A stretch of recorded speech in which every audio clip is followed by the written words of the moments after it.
بسم اللہ الرحمن الرحیم۔ ڈیئر ویورز، السلام علیکم۔ آج کا لیکچر ہمارا موضوع بحث ہوگا ancient Greece political system and the development of democracy and monarchy. The first legislation of Athens, laws of Peisistratus, Cleisthenes, Solon's and Draco. Draconian laws کیا ہیں؟ ڈریکونین، مونارکیل اور ڈیموکریسی کن الفاظ سے ماخوذ ہیں؟ آئیے میرے ساتھ رہیے، اس کو آج کے لیسن میں دیکھتے ہیں۔ لیکن اس سے پہلے آپ سب سے گزارش ہے کہ آپ میرے چینل کو سبسکرائب کریں اور بیل کے آئیکن کو پریس کریں۔ آئیے دیکھتے ہیں۔ Greek governments. گریس یعنی یونان، یہ ایک یونیفائڈ ملک نہیں تھا بلکہ فیڈریشن تھی، مختلف جزائر پر مشتمل تھی، اور ہر جزیرے کو یا ہر فیڈریشن کو پولس کہتے تھے، اور ہر پولس کی اپنی گورننگ باڈی ہوتی تھی، گورنمنٹ ہوتی تھی۔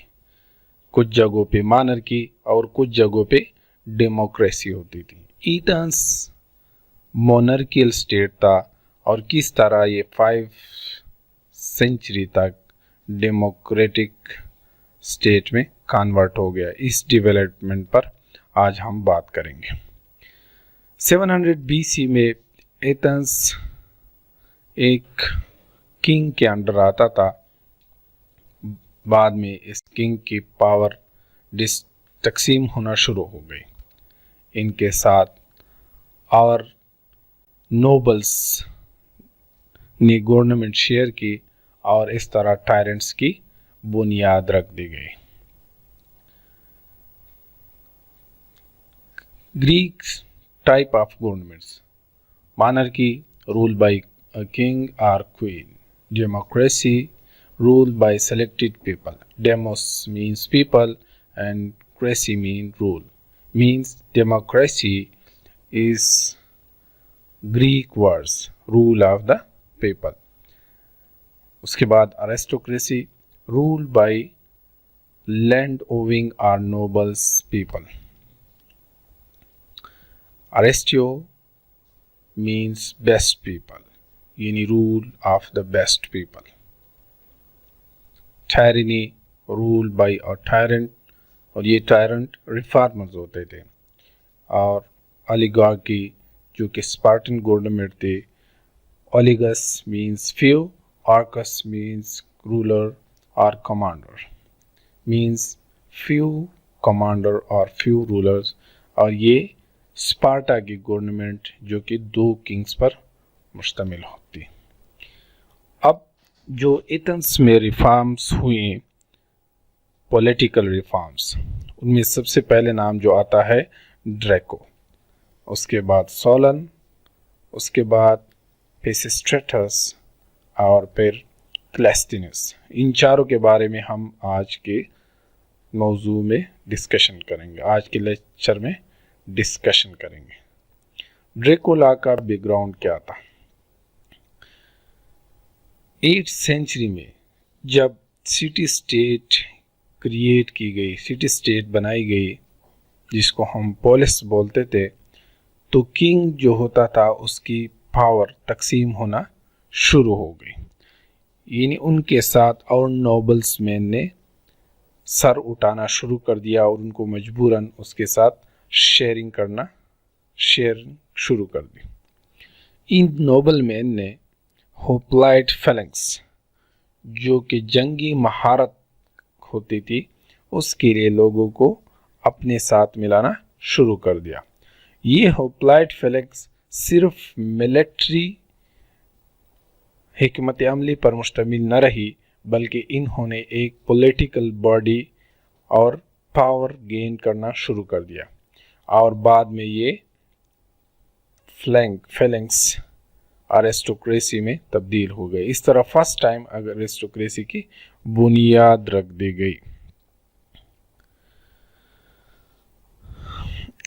اس وقت ایتھنز میں جن کے پاس پیسہ ہوتا تھا، جن کا پاس پولیٹیکل پاور ہوتی تھی، جن کے پاس لینڈ ہوتی تھی، ان سب کا قانون چلتا تھا، اور یہ ایک ان ریٹن لا تھا. کوئی ریٹن قانون موجود نہیں تھا، تو جو لوگ وکٹمز ہوتے تھے، کسی ظلم کا شکار ہوتے تھے، تو وہ مجبوراً خود بدلہ لیتے تھے. ارسطوٹل کے مطابق اس وقت جو لوگ کسی سے ادھار لیتے تھے تو وہ اپنی آزادی یا اپنی پراپرٹی کو ان کے پاس ایز اے ضمانت رکھتے تھے. 621 BC میں ایتھنز نے ڈریکو کو نامزد کر دیا کہ آپ ایک قانون بنائیں.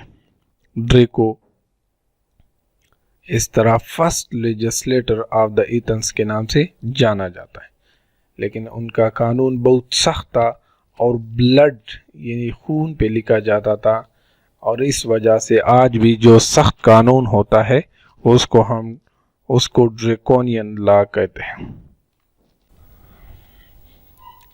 اس طرح ڈیفرنٹ کلاسز جو ہوتی ہیں ان کے لیے سزائیں بھی مختلف تھی. یعنی ہائر کلاس کا اگر کوئی غلطی کر لیتا تو اس کے لیے سزا اور ہوتی تھی، جبکہ لوور کلاس کے لیے سخت سزائیں ہوتی تھی. معمولی کرائم پر ڈیتھ پینلٹی دی جاتی تھی. اس طرح یہ قانون ڈریکو کا قانون بہت سخت تھا، اور ان کے اثرات جو ہو گئے وہ بہت شدید تھے. فارمر نے جو لون لیتے تھے انہوں نے اپنی آزادی کو بیچ دیا، اور ہر 4% جو تھا وہ سلیوری میں کنورٹ ہو گیا.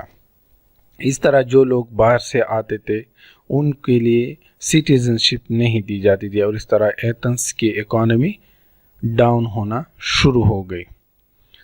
ارسٹوکریسی ٹائرنی میں تبدیل ہو گئی، اور زیادہ تر جو ارسٹوکریٹ تھے انہی کے پاس سارا کنٹرول ہوتا تھا، اور عام لوگوں کی آواز نہیں سنی جاتی تھی. اس وجہ سے یہ قانون غیر مؤثر ہو گیا. اس کے بعد سولنز آ گیا. سولن نے ریفارمیشن کی اور فرسٹ ٹائم ڈیموکریسی کی بنیاد رکھی.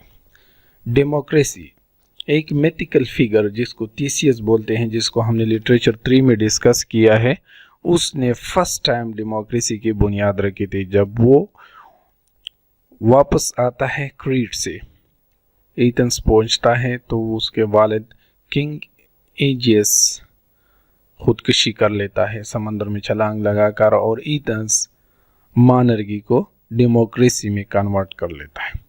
جس طرح آج کی جارج واشنگٹن کو امریکہ میں نمایاں حیثیت حاصل ہے، اسی طرح 5th سینچری میں TCS کو یہ حیثیت حاصل تھی. سولن ایک پوئٹ تھا، لیڈر تھا اور وائس مین تھا.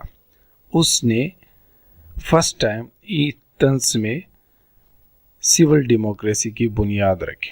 جو مسائل تھے ڈریکو لا کی وجہ سے ان کو حل کرنا شروع کر دیا. ڈریکو کے قانون کو کمپلیٹلی ریوائز کر دیا 594 میں، اور اس طرح فرسٹ ٹائم لا میکر تھا جس نے 594 میں ڈیموکریسی کی سول ڈیموکریسی کی بنیاد رکھی. سولن کی حیثیت اسپارٹا میں اسی طرح ہے جیسے لیکرگس کی حیثیت اسپارٹا میں تھے. جس طرح اسپارٹا میں لیکرگس نے قانون بنایا، اس طرح سولن نے ایتھن میں ڈیموکریسی کی بنیاد رکھی ہے، جو کہ ایک گولڈن ایج کی طرف چلا گیا. 6th سینچری نہایت ہی مشکل ایج تھا، اور ڈریکو کے ریفارمز کی وجہ سے لوگوں کی زندگیاں بہت خراب ہو گئی. تو سولن جو تھا یہ ایک میڈیٹر کے طور پر ابھرا، جس نے ایتھینین سوسائٹی کو as a economic and politically change کر دیا. جوڈیشری کی بنیاد رکھی گئی. ڈریکو لا کو ایکسیپٹ ہومیسائڈ کے کمپلیٹلی ریوائز کر دیا گیا. جتنے سلیوری تھی ڈیپٹ کی وجہ سے ہر چوتھا بندہ سلیو بن گیا تھا، کیونکہ وہ ادھار جو ان پہ چڑھ جاتا تھا وہ واپس نہیں کر سکتا تھا، اور وہ اپنی آزادی کو بیچ دیتا تھا. ان کو سارے سلیو کو آزاد کر دیا اور ان کی ڈیپٹ کو ختم کر دیا گیا. معاشرے کو نئے کلاسز میں تقسیم کر دیا، اور کلاس کی بنیاد بائی برتھ نہیں تھی بلکہ انکم کی وجہ سے تھی. یعنی جو زیادہ کماتا تھا اس طرح وہ ٹاپ کلاس میں آتا تھا. اس طرح 4 کلاسیں بن گئی، 3 کلاسیں انکم کے لحاظ سے اور چوتھی کلاس سلیو تھی۔ ایک اسمبلی کی بنیاد رکھی گئی جس کو بول بولتے تھے، اور یہ 400 پرسنس پر مشتمل ہوتی تھی، اور اس طرح ایک سول ڈیموکریسی کی بنیاد رکھی گئی۔ لیکن جو ہی اس نے ایتھنس کو چھوڑ دیا تو ایتھنس لیڈر لیس ہو گیا، اور اس لیڈر لیس کو انارکی بولتے ہیں۔ اس طرح آرکنس یا لیڈر اور انارکی کا لفظ گریک سے آیا ہے، جس کا مطلب ہے وداؤٹ اے لیڈر اور وداؤٹ آرکنس۔ اس کے بعد پیسسٹریٹس آیا۔ ایتھنس کی سوسائٹی 3 گروپس پر مشتمل ہوتی تھی، مین آف دا شور، مین آف دا پلین یا سٹی، اور مین آف بیونڈ دا ہلس۔